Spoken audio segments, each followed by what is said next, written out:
I want you to move from overwhelmed by information to confident in what really matters. I want to help you move from being unsure towards direction and purpose in your healthcare. I want to introduce you to health experts. I want to let you in on tough conversations on women's health. I want to give you a place where you can lean in and learn how to take care of yourself. Let's transform your health. Let's get clear on your goals. This is Women's Health Unplugged. I'm your host, Dr. Jordan Robertson, naturopathic doctor.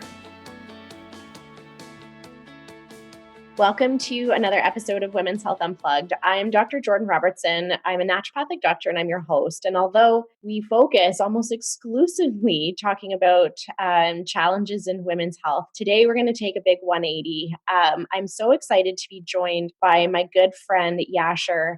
Yashar, thank you so much for spending time with me today. We've also just talked for an hour before we finally hit record, and we said a million good things that hopefully we can remember to say now that we're actually recording. Thank you so much for spending time with me today for us to talk about some men's health topics that I think are really important.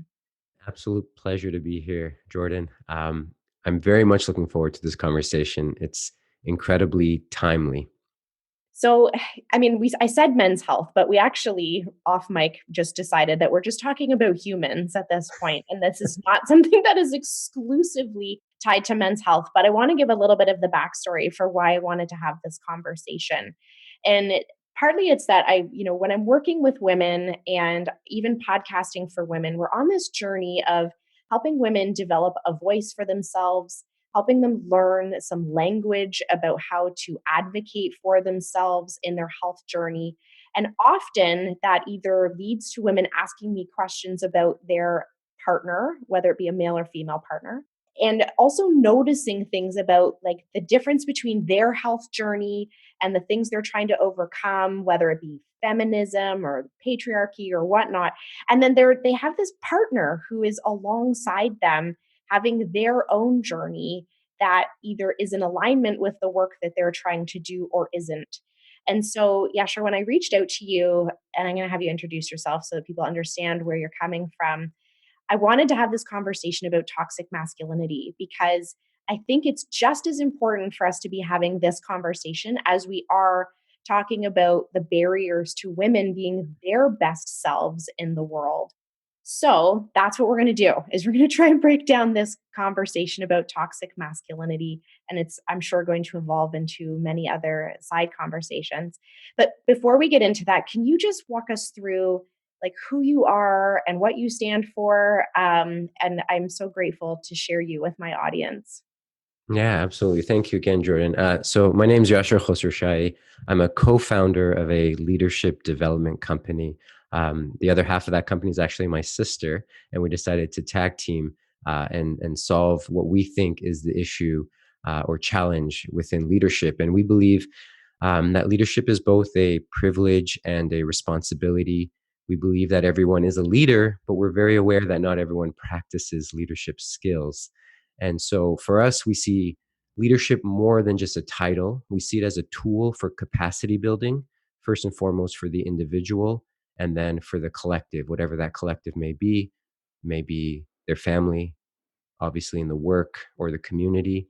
And above all, we believe the future of leadership must prioritize inclusion, mental health, and performance optimization. And so, like I said, we started this company, my sister and I, her background is in social justice, and she's a strategist, and my background is in medicine, a former colleague of Jordan as a naturopathic doctor. And so we combine the brain sciences, psychology, strategic planning, and mindfulness techniques to help individuals lead better by thinking better. And so when I reached out to you, Yashar, and we've tried to have this conversation. We've planned to have this conversation for a long time, I think, on the podcast. To me, like without a shadow of a doubt, you were the right person to have this conversation with. One, because you and I've had many, many great conversations, unrecorded. But also, I have so much respect for the way that you come at mindset, and you get to offer this such a beautiful perspective on how individuals can lead the lives they want, cultivate the lives they want through this concept of leadership. So can you just talk about that a little bit more before we kind of dive into talking about the masculine side? Because when I talk about health as being a leadership strategy, I feel like I'm coming at it from the other way around, right? That to have good leaders, I need women to feel well, or need people to feel well so that they can show up. And I talk about how investing in your health is actually a leadership strategy. But then there's the other side of it, right? That like to be healthy, you also have to show up as a good leader. Just like I said off the top, everyone can be a leader, but that means then you must commit to leadership practices. And one of the most fundamental leadership practices is actually leading yourself. In fact, we say you lead yourself, you influence others. And we used to live in a time where everyone thought leadership is, taking others from one point to another, which is so true, but only after you can hold the space for yourself and be able to be the best version of yourself can you do that sustainably with somebody else. So when you lead yourself better, you influence others more positively, and therefore you have a more global positive impact as a team. And so we're very much focused first and foremost on the individual. And then, like I said, the collective, whatever and whoever that may be. So when it was in medicine and I was sitting in clinic with individuals, it's the same concept, but now we're doing it from a medical standpoint. And when I sit in consultation or in coaching sessions with my clients now, again, we're moving towards helping others, but we're always starting with understanding where the individual is and where their mindset currently lies, and how we can consciously evolve that mindset to help them make a greater impact in whichever direction they're hoping to do that. So let's dive in on this idea of toxic masculinity, because that was the term I used to attract you to having this conversation with me. And I said that to me, like, one of the barriers for the unit, right? So like the couple, and even when I think about the woman that I'm working with, or person that I'm working with, one of the barriers for them to move forward is some of the challenges that they face at home, right? And the challenges that they see in their partner. And so this idea came up that I wanted to have this conversation for my listeners, that I want to know how they can show up better for their partner, that they can be a supportive partner. So first, can you help me define, like, what do I mean when I say toxic masculinity? I love that. I love that. What do I What mean do when? I mean? Because Yeah. you know what I mean. I want to hear it in your words. Yeah. No, I do. And, you know, I think a big part of this conversation is when we say toxic masculinity, excuse me, toxic masculinity, very quickly, obviously, the conversation moves to like an over aggressive, dominant, maybe even narrow minded way of expressing oneself in the world.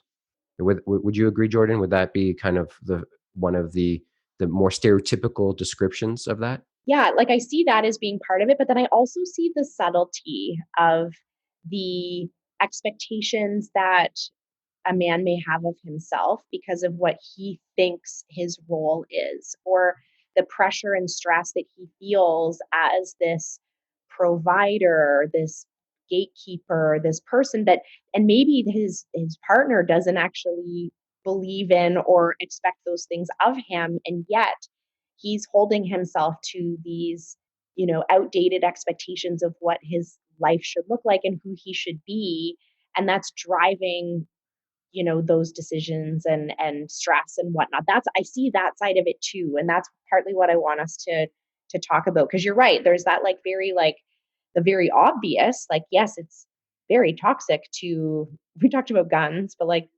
that's, there's that, but then there's also the subtlety of like being the sole provider for your family, and what it means to have like vulnerability and emotions, and is that possible based on the role that you see yourself in as the masculine in a relationship?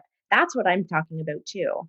Yes, I love it, and that's exactly it. So what I was highlighting was maybe like the top layer. Hmm. What is the top of the iceberg above the water? And what you just outlined beautifully and segued into is what I think the actual issue is, the underneath the water, which is that a man must be a high performer, a hustler, a breadwinner, a problem solver. I always say like the tough as nail, get bleep done kind of guy. And to believe that and sincerely think that that's how you can take care of yourself and the people you love, how do we then make room for the softer skills? How do we then make room for the vulnerability pieces? How do we then make room for the sides of ourselves that don't align with the stereotypical version of what a man must be, or the masculine energy must hold? And I think, as we've talked about, like, this is a distorted descriptor. This is a distorted, one-sided descriptor, and it's an incomplete description of what it is to be a man. I think, and again, and I want to evolve the conversation to what it means to be a human in general. And I think oftentimes what's missed underneath that the water, so to speak, with the rest of the iceberg, where these concepts come up, it's born out of trauma and unregulated stress responses. It's born out of life experiences, whether directly or indirectly experienced, that paint a narrative in one's mind, and therefore they think that's how they must act out to maintain, in this case, their masculinity. Um, so, in my experience, both professionally and personally, it's taking a step back and having a different conversation, and questioning the narrative, asking, where does it come from and how does it serve me? And when you're able to do that, and you have a more conscious conversation around it, you can start to approach life's challenges in a healthier way and identify with oneself in a multitude of ways, and be okay with the flexibility and the evolving definition of masculinity. And I always say, a man who cannot mindfully connect to his power and his pain cannot fully express the best of himself. And again, we can leave it at that, or we can say, a human that cannot mindfully connect to their power and their pain cannot fully express the best of themselves. And so when we take the time to dissect what this actually means, what is this lens, this distorted lens that each individual has on themselves and their society, that's when the conversation becomes much more fruitful, and we can support each individual in a way that can move them forward in a healthier manner. And do you think that most of that's coming from, and we've had conversations on the podcast earlier with other guests about sort of this concept of like family of origin, right? And how that will influence the way that you see the world or the way that your partner sees the world. And then is that setting them up for, repeating that as what they believe that they need to do? Absolutely. Absolutely, it is. Look, we all hear it all the time, when, whether you're 7, 8 years old, upwards of 14 years old, you're like a sponge, and you're just taking in the narratives of your family and the society around you. And before you know it, you're at the age where you're making independent decisions, but based on the narration that was given to you by others. And so most of us feel it throughout our teenage years and our early adult years, and even late adult years, if we don't take the time to do what I call self-parenting, and to really take into account, what is this mindset, what is this narration that I'm carrying forward in my life? Is it working for me? Is it serving me? Is it serving my impact? And without a doubt, I've never met one client, no matter what situation they come from, no matter how much, air quote, success they have in their life, that is not influenced by family of origin or early childhood experiences. You cannot escape it. You can only grow from it, learn from it, and consciously, evolve from it. And so by simply allowing, again, space and time, I'm a huge advocate for space and time to understand these concepts globally and then individually in a personalized manner, I feel is really the only way to start up-leveling, truthfully, one's mindset towards a more fulfilling, engaged, and connected life. So how do these things show up? Like, I'm thinking for my listeners now, like these are big things that we're talking Mhm. about. So to distill it down to like the day-to-day interactions, um, how do these things show up, right? In someone's day-to-day, or in even in their like day-to-day interactions with their partner. I'm trying to think of a couple of examples that really like, you know, because what I want is for my listeners, which we have a really female dominated listenership, trying to reflect on like, well, does my partner struggle with this? Like, is this showing up in our dynamic? Can you give us some examples of what that looks like? Yeah, I think a lot of times it could be very overt. We know those examples when it comes to um, aggressive or violent actions and language. But it also, as you said earlier, it could be more subtle. It could be subtle examples of blaming, of defensiveness, of quick to interrupt, not listen. It could come in the form of passive aggressiveness or unspoken expectations. It can come in the form of not feeling comfortable to bring up something of value or meaning with your partner because of uh, a past response they had to what's coming up. I like to think of it as like a closing of energy, a closing of space, again, space and time, where we could dance in conversation and thought and expression. Whenever there's trauma or hurt or over emphasis on a way of being, there's less room in the conversation. There's less room in the relationship to make mistakes or to ponder or to have suggestions.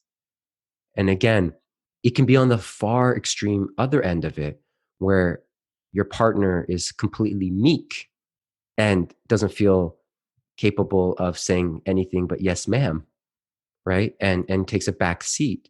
And as we evolve this conversation and we talk about feminine and masculine energies, we can see females can step into masculine dominant energy and not be balanced as well. So anytime, the simple way of saying it, again, I'll repeat myself, anytime you don't feel like there's room for you to voice your opinion, room to be able to mindfully engage in conversation with the things that are tricky or confusing about life, I feel like that's when we're bringing on a toxic energy, personally, and then of course for the relationship as well. I feel like that gives you such like a like you can feel that, right? Like, and when you say that like space, if you don't feel like there's space to just like play with your thoughts, ideas, all of that, I think that's a really easy way to think about it. The couple of places where I see it show up or that made me think about is like it's where that self-worth is tied, right? Because I think in that very masculine, that's the self-worth is tied to success, air quotes, income, providing, even like being emotionless, right, has been given some gold stars, I think, for men in the past. And so even that was seen as like something to strive for, right? And that was worthy. Whereas having every other emotion was maybe considered to be weak or not desirable. And so just like that link with that self-worth, right, is tied so deeply to some of those things that then don't create that space. They don't, because there is no conversation if the goal is just to be the provider and to keep the family safe and warm. Like, you can't have those conversations about what it looks like to be vulnerable or to leave your job or to pursue your passions. Like, there isn't room for those conversations. Yeah, absolutely. And um, bless his heart, but my father, I remember even as a child, would say to me, "Don't cry, be strong." Like very stereotypical. Don't cry, be strong. And as a father myself now, I would hate to say that to my 5-year-old, right? And we always talk about allowing for the tears to flow, but then understanding where they come from, right? So, okay, cry if you need to cry, take your space if you need to take space, but then come back and speak to daddy about what's going on. Let's dissect it. Again, space and time, right? To really understand it. And maybe this should have been said off the top, but I think um, there needs to be a willingness in this conversation to appreciate that there's masculine and feminine energies in all beings. Like, this is a conversation that can be independent of gender, of identification of sexual organs, the non-binary conversation, if you will, when it comes to humanity. Because even as you were describing what you were saying, Jordan, about the vulnerability, the willingness to change jobs, quit a job, not do something that you were told you must do repeatedly. How many women feel the same things, right? And again, the hour conversation before we press record, we were talking about like women taking on these overly masculine energies to lead their homes, to lead businesses, to get it all done, to be the problem solving, get bleep done kind of individuals. And so maybe what's appropriate, like, just is taking a moment and like maybe generally speaking about the energetics of what is masculine and what is feminine. Would that be useful, Jordan? Just Yeah, to I think that's such a great point. Yeah, let's Okay. back up for a second and talk about that, because you're bang on that. And women, and I think we try to have this conversation in the podcast to reconnect with that feminine side, because there is so much drive and gold stars given for us showing up in our masculine, right? That like, and that's where we get the symptoms in women often, right? Is when they're spending way too much time in that, pursuing the gold stars for, those masculine traits. I would say, like, my generation of women was told we could do anything. We just never learned to ask the question of what we actually wanted to do, right? And so instead we pursued everything as a consequence, which I think is where a lot of our burnout, stress, PMS, etc., comes from. So I like this. So let's break that down a little bit, because you're right. Everyone listening is spending some time in both of those sides of themselves, and probably would benefit from like hearing what the difference between it is.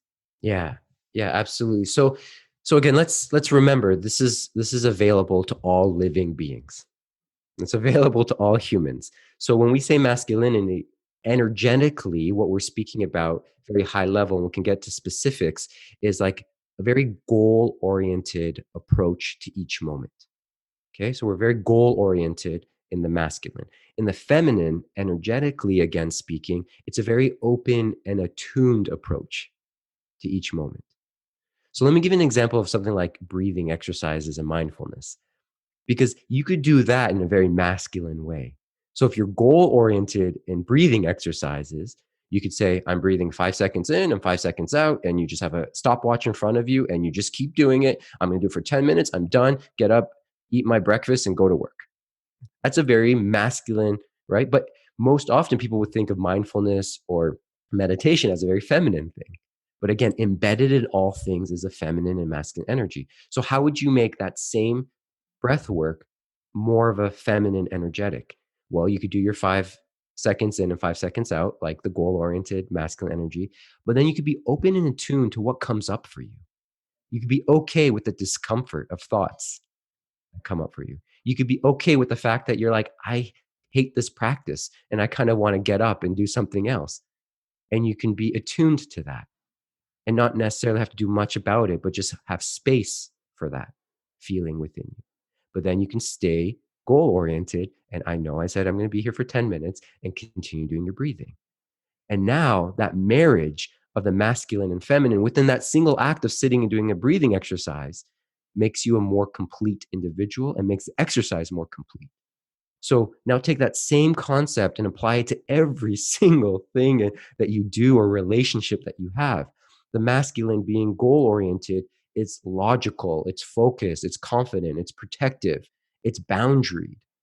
The feminine being a very open and attuned, energetic approach. It's intuitive, it's reflective, it's receptive, it's compassionate, it's creative, it's vulnerable, it's trusting.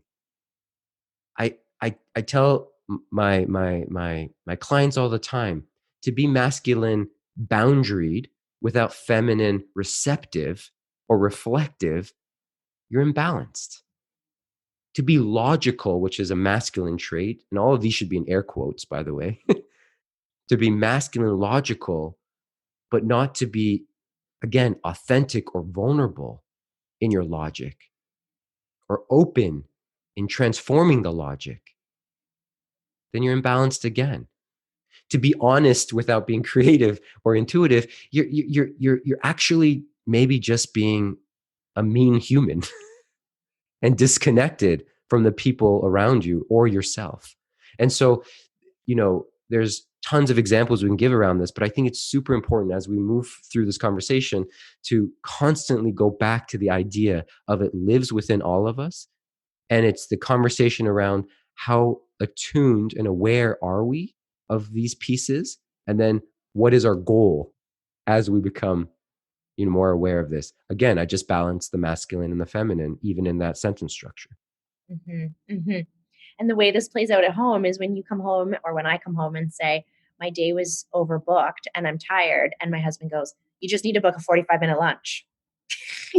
I'm There just you go. noticing how I'm feeling, and he is giving me a solution. And that is not necessarily what I needed in that moment.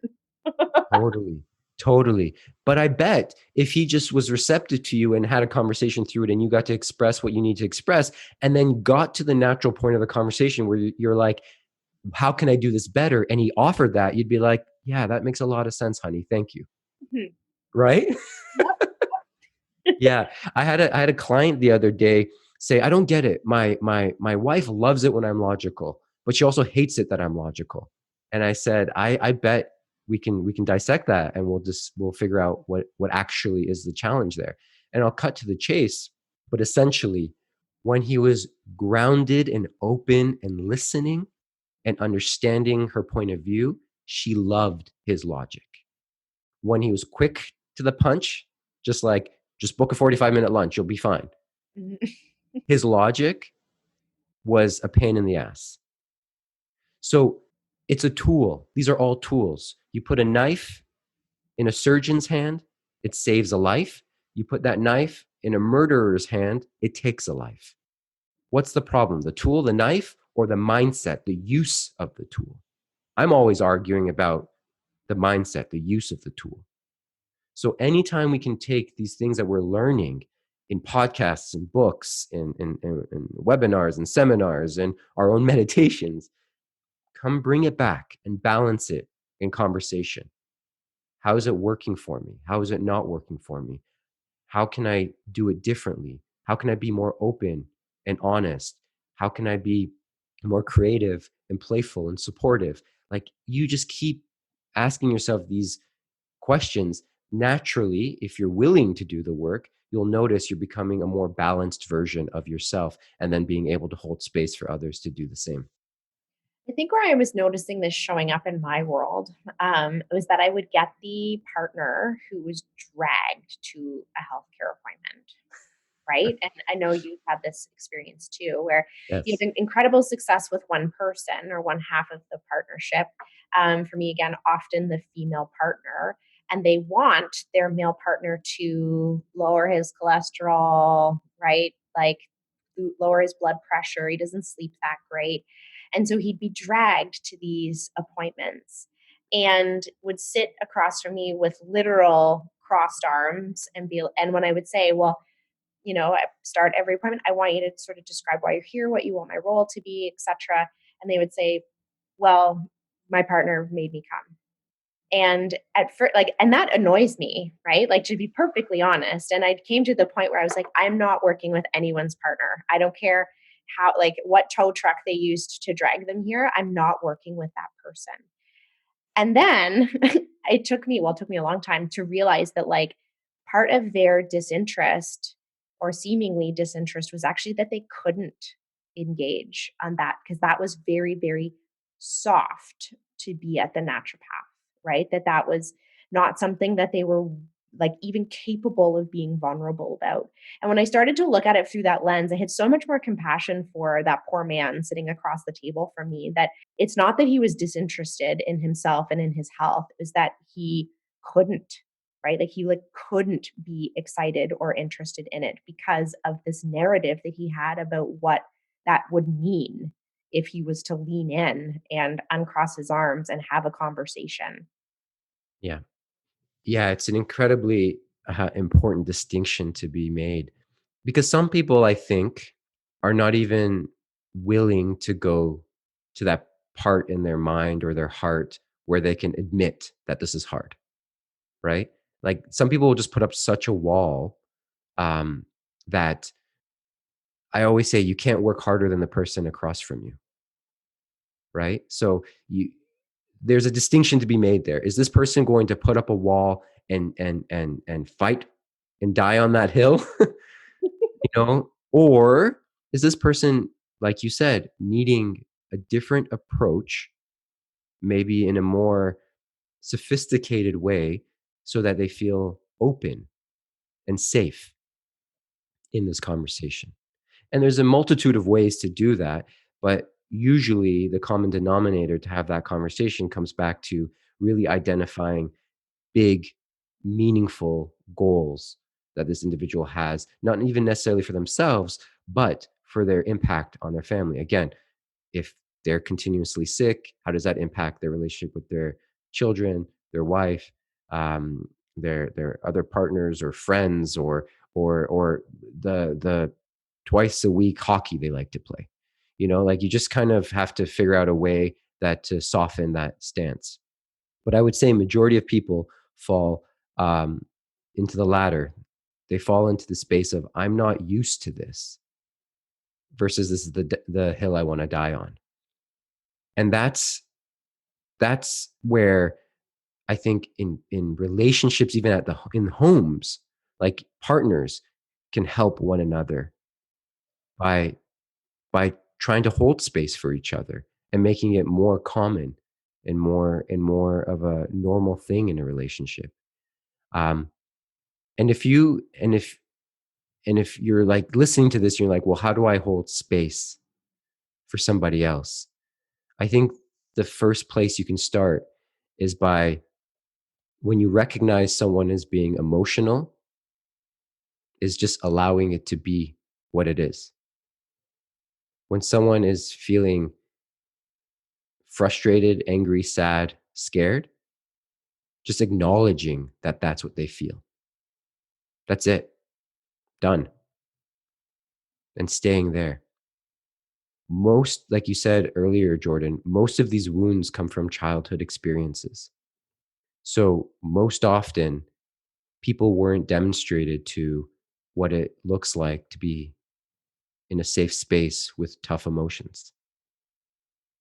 And so, just like we would want to do with our children, I say adults are just children in fancier clothes. We want to hold that space. And I'm going to pause here and ask you, Jordan, how how often do you find yourself able to do that for yourself or for your partner or for your clients, just being okay with that uncomfortable feeling?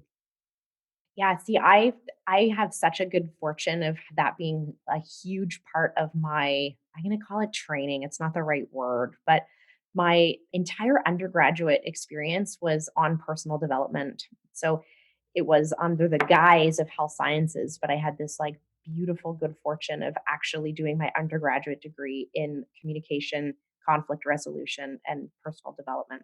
So I have this like, I am lucky because I came through that whole process with this absolute appreciation of what it takes to have a dynamic that actually is moving everyone forward. So I'll say it with that preface that I probably have had more experience in that realm, but I also deeply am interested in it, right? Like even in my own journey of with psychology and whatnot and doing my own psychological support, like I am deeply interested in this whole topic. What was the question?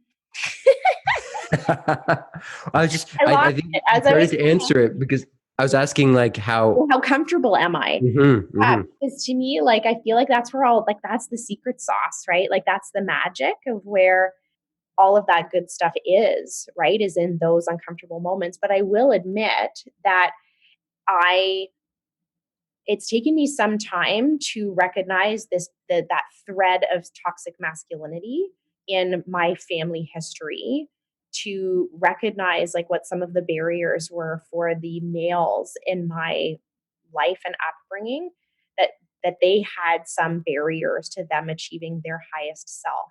Because I think, like, especially coming from like a Caucasian, like, you know, um, family, I felt like the men should have done better.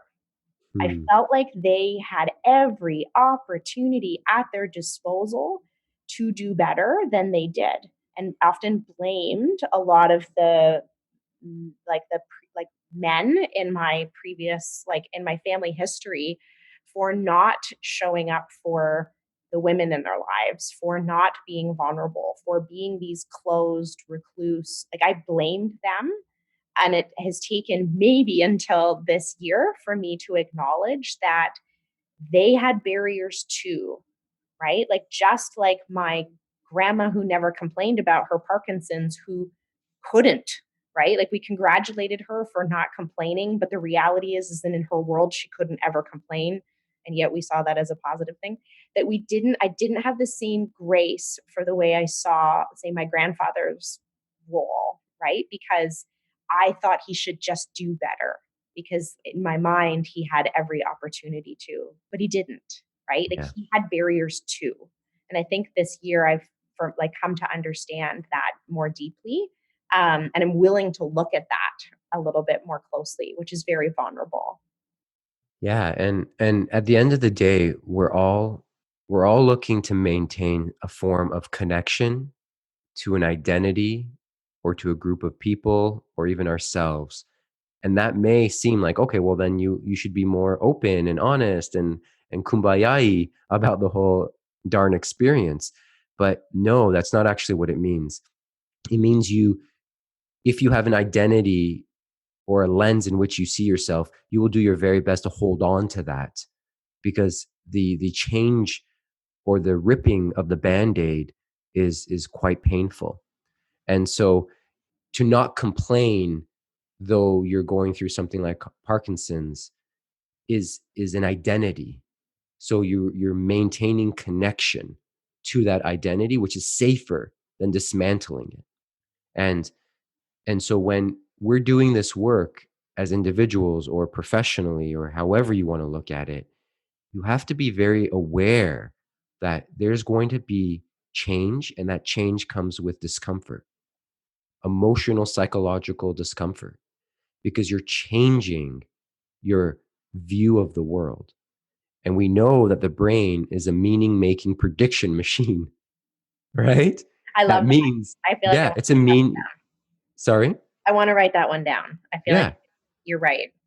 it's a meaning making prediction machine. So that means it's going to take the best information in the current moment and match it to past experiences to be like, oh, yeah, it's like that. And then predict the next best course of action.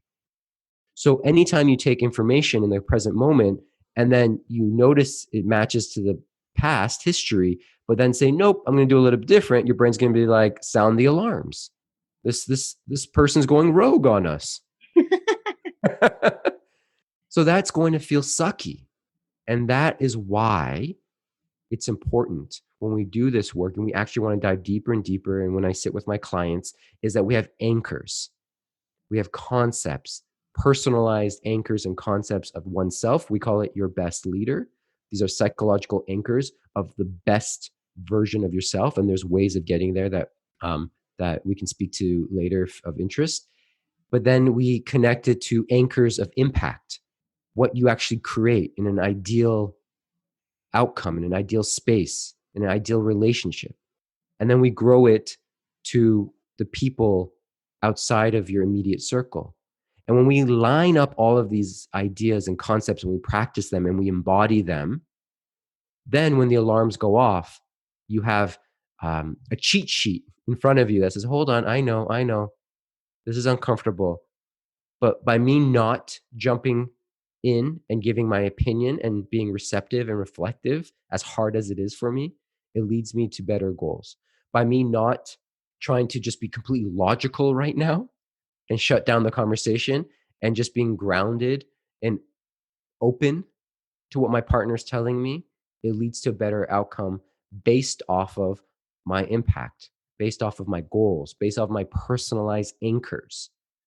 And so that's the one piece that I will find challenging for individuals to maybe go down this path unless they have something to anchor them. Can I just give an example or what I think is an example of what you like some of the things you were just saying there that's like we it becomes the identity or becomes the safe, even though it's sometimes the wrong, or I'm gonna say in air quotes wrong, right? But It's the safe identity, but not less allowing the desirable. individual to express the best of who they are or the best of what they want in their lives. So I've seen some research that looks at like, the amount that we hug or touch our like boys, right? As like affection for as parents. And that there's actually a diversion in the amount of hugging and affection that young boys get. And I remember reading it at the time, and I think it's like around 6 or 7 years of age is where the difference between like male children versus female children and the amount of hugging that they get. And that's such from such an early age, right? And like you were even saying that, like that concept of like, don't cry, suck it up, be strong, that message starts to get given so early on that the ability for that person to seek comfort, to seek affection and whatnot is going to be affected by that and changed by that. And their willingness to be vulnerable at a later time is going to, like, even if it is the right thing to do, it's going to be the less comfortable thing to do because what they've been told from the very beginning was that this was not what you need. Yeah. This is not what you need. This is not how you express your discomfort. This is not something that is of benefit, Right. which is not true. Right. But yet it would feel less comfortable to go after the affection, vulnerability, Right. right? Because it's different. Right. Exactly.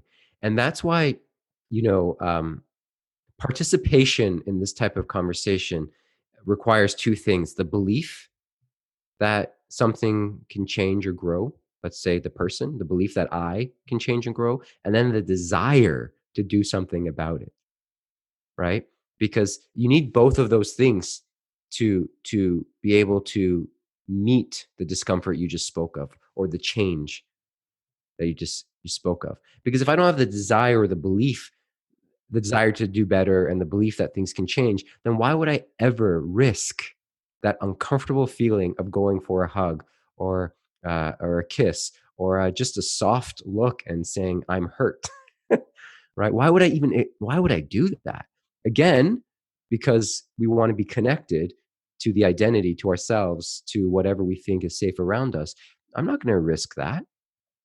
I'm not going to risk that. And the only way, again, to do that, going back another step we just spoke of, is if the brain is a meaning making prediction machine, is to continuously give it examples of the alternative. So, speaking of like research and psychological cueing, the worst thing you could do is invite someone in that space and then shut it down when they're there.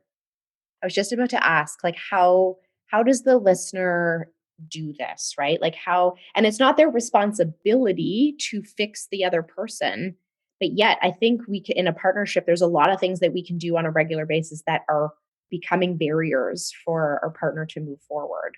And I Yeah. think that's what I would love for like us to get into is that when I've got the like, grouchy, crossed armed partner across the table from me, like how does that person get the support that they need to even come go down this path? I think the first step in everything in life is let's not be like paramedics all the time.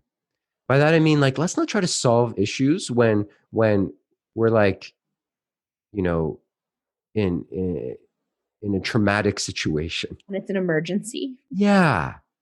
Let's not try to teach deep breathing to the individual who has anxiety attacks during an anxiety attack. right? Emotion rules, logic does not. Emotion rules the brain. Most people will want to believe that their logic rules. It's not true. Emotion rules, and then they use their logic to defend their stance afterwards. It's a very quick process. So if someone is in a pattern of grouchiness, in a pattern of like folding arms, and I'm not open to this, it's tricky. But you have to almost find a time where that's not the case, and we have to put a big disclaimer on this conversation. Again, this is like between two humans, minimum two humans, that kind of want to have this conversation too, that want to grow. There's a belief, again, that things can change and a desire to do something about it, right? Because you're not changing anyone without their permission. So, first and foremost, find a moment in time when the emergency is not present to have the conversation around what would it even look like if we ventured down this path together as two people who care about ourselves and each other. And I think it's fair to set up some like, you can call it rules, you can call it boundaries, you could call it friendly expectations, you can call it something where it's like code words even, right? Like my wife, I'm laughing because my wife, years ago now when we first met, said when she's getting angry, just say melted cheese. Like that was her code word. Yeah, it's something silly. Now, mind you, I wasn't always really good at saying it, and she was like, "Just say melted cheese." Like that was the code word of like, I'm getting a little bit angry here, and I need just to like take a breath. So like there could be so many different ways, but the point I'm trying to make is you have to come up with a plan when you're not in emergency states. You got to start with what is it that we want to embark on together when not everyone is holding on for dear life. Then I think the piece after that is play the game of making your partner right. Play the game of catching your partner doing the thing you both agreed on and rewarding that. If the thing that you agreed on is as stressful as the work day is, when you come in, the first thing I would love is for you to give me a kiss and go see the kids. When your partner does that, you treat them like they just won the Super Bowl. You thank them, not from a place of belittling yourself, but from a place of growing the relationship. Again, I'll give an example of my own personal life. My wife was going through something a few weeks ago, and her normal response was, I'm going to deal with it on my own. I'm going to shut people out. And she does that to her own detriment because she's so very giving and loving to everyone in our lives. And my thing has always been, leave some space for me to take care of you the way you take care of everyone else. And so she did. She was going through something and she just left space. And when we were all said and done and we had our moment and she felt calmer, I said, thank you for leaving room for me to love you. Right? Thank you for leaving space the way we agreed so that I, your partner who cares about you, can give you the support that you want, but doesn't feel most comfortable to receive. Right? So you set up your rules, then you catch the person doing the thing, and then it's jackpot time. I hate to say it this way, but those of you who have animals, that's how you train a dog. You do the thing, you jackpot them. The puppy holds the sit and stay for 10 seconds when they can only do it for 1 second. They get the whole, handful of treats. It's jackpot time, right? The worst thing you could do is have the rule be followed, the expectation, the loving expectation be followed, and then ignore it as if, well, it should have been that way all along. Or we just move the goalpost, right? Where it's Yes. like, well, yeah, you listened to me, but right? Like what Right. you actually needed. When it's like, well, if that's what you actually needed, we should have started with that as being the goal. Right. Right. So then Right. it becomes this game where that nobody wins. Um, my example from my personal life, as you were saying, that was like saying, like, well, thank you for not giving me a solution right now about my lunch. Right. Like, Right. and that's what it had to become because and when you think about it deeply, all he wants to do is to make my day better, right? But that's not what I needed in that moment. I know my lunch needs to be longer. I don't need you to tell me. But what I needed to do was just talk about how my day was hard, right? And so it became the like, thank you for not offering me any solutions and just listening to my rant, even as uncomfortable as that was for you, not to give me any solutions. I'd like deeply appreciated Right. it. Right. Exactly. And so on the other side, again, I would say like, if someone is feeling stuck in their masculine, and I won't even say male or female, I'll say someone is feeling stuck in their masculine and not able to appreciate their feminine, again, compassionate, open, creative, vulnerable, trusting space, then I think the partner can tell them that it's okay to be there and ask them, if they decide to move in that space, what would support look like? Okay, partner one, you're having a hard time getting into your feminine. So partner two says, what would it look like? Let's say you just said, you know what? One day I'm going to try this. How can I support you so you know that I'm receptive to it? Because again, to your point, if we're not having this conversation, intentions may be good, but they maybe don't bring too much attention to it because they're like, if I don't bring attention to it, then they feel like, hey, they're doing it, but no one has to kind of like, put the spotlight on it. Meanwhile, the partner who just walked into their feminine having a hard time being there is like, you don't care. Like, I just did this thing. So what does support look like? Some people want, again, to feel like they won the Super Bowl. Other people just want to like a wink and like a fist pump. And that's enough to say, I got you, you got me. Let's move on with the rest of our lives.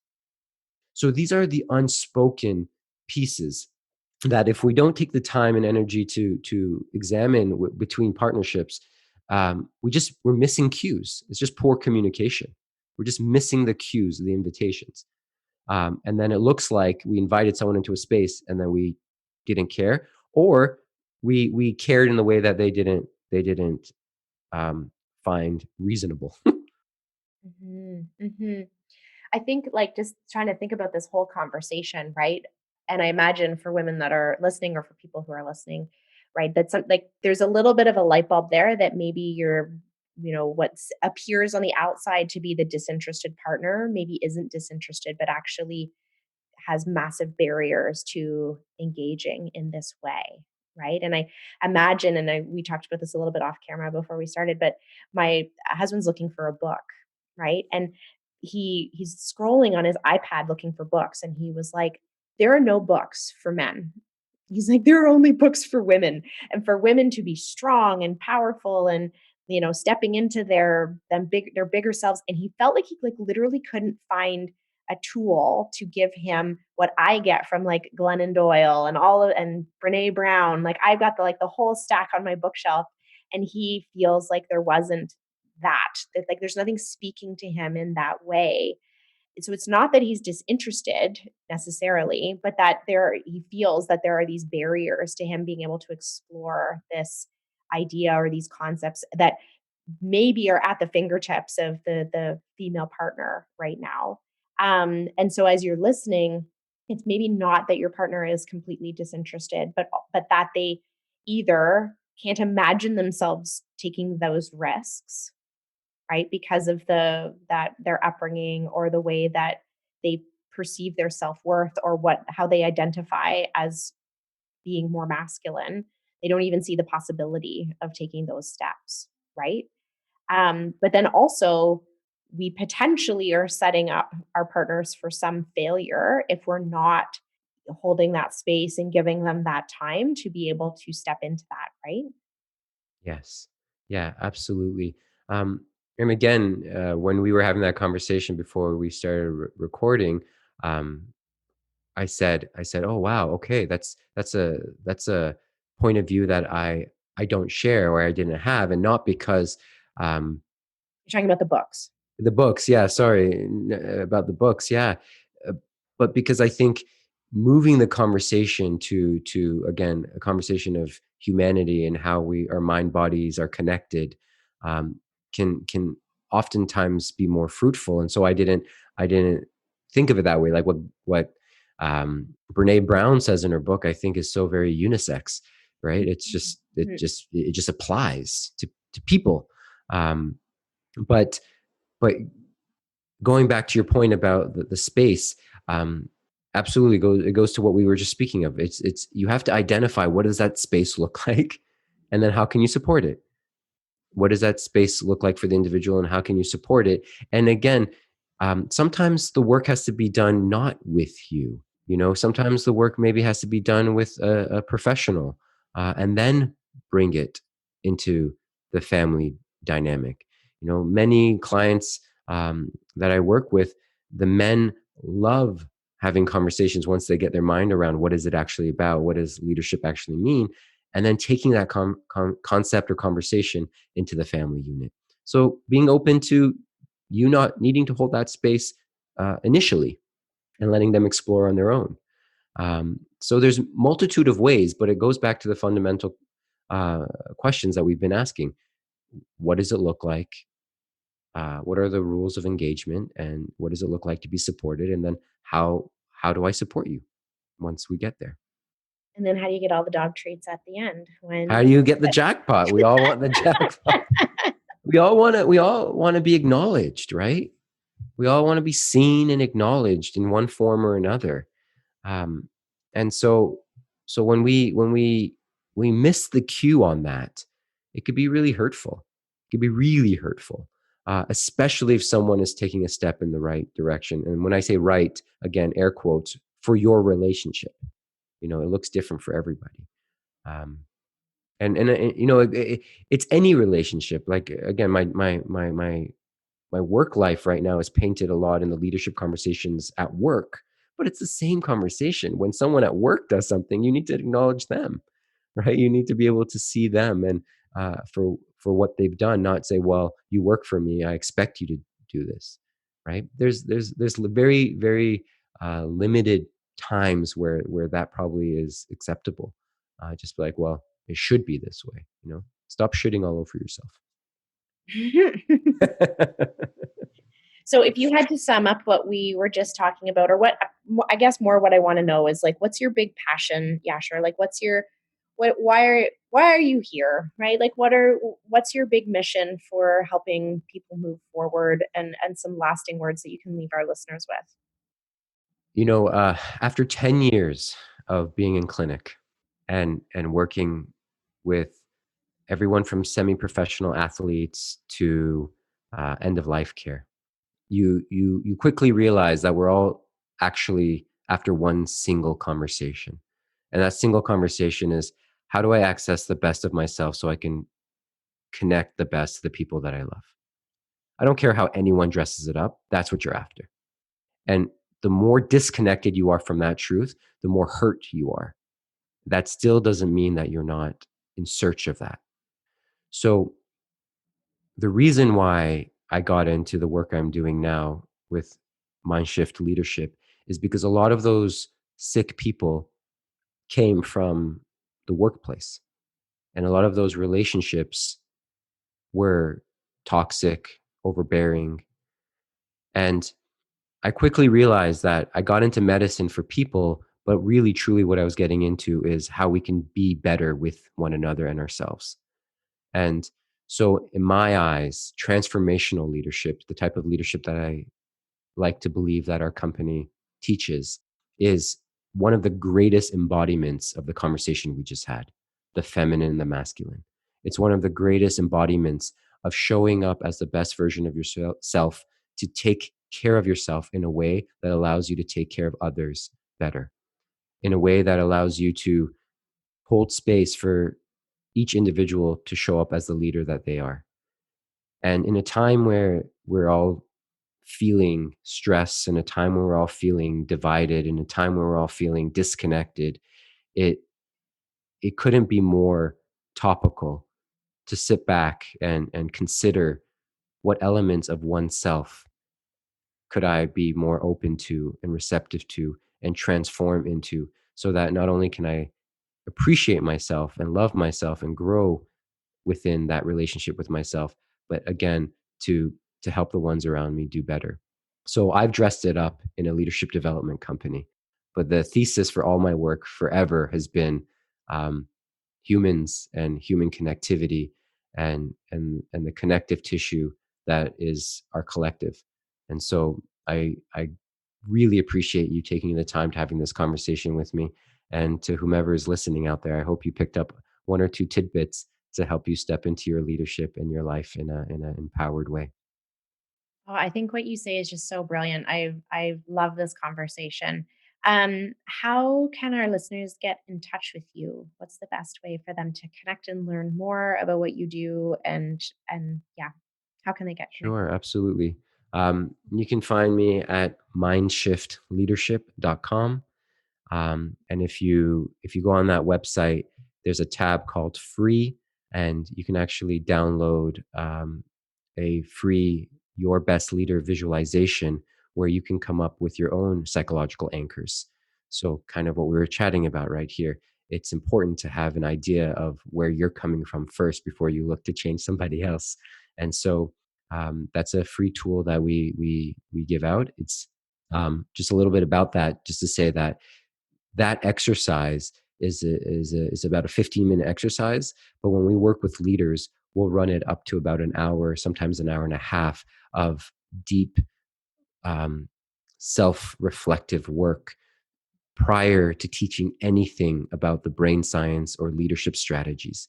Because we, again, need to know as leaders, when we step into the game of leadership, whatever that may be in the home or in business, who we are, what are our anchors, what are we made out of, what are we moving towards, and then we apply it to strategy. So that's a free tool that anyone can use if they're so inclined to. Wonderful. And I'll put the links to that right in the show notes so that people can directly link over to that. Thank you so much, Yashar. You're just the best. Oh, thank you so much, Jordan, for your time. And thank you for doing this work. I hope you enjoyed that episode of Women's Health Unplugged. It's my absolute passion to bring women quality and science-informed information about their health so that they can make empowered, good decisions about their health care. I'd like to invite you to join me in my Facebook community, Women's Health Unplugged. There we share live videos, blog posts, and behind-the-scenes information about the podcast, where you can connect with me and other women who are interested in their health care. You can find us at facebook.com/groups/WH Unplugged. We'll see you there.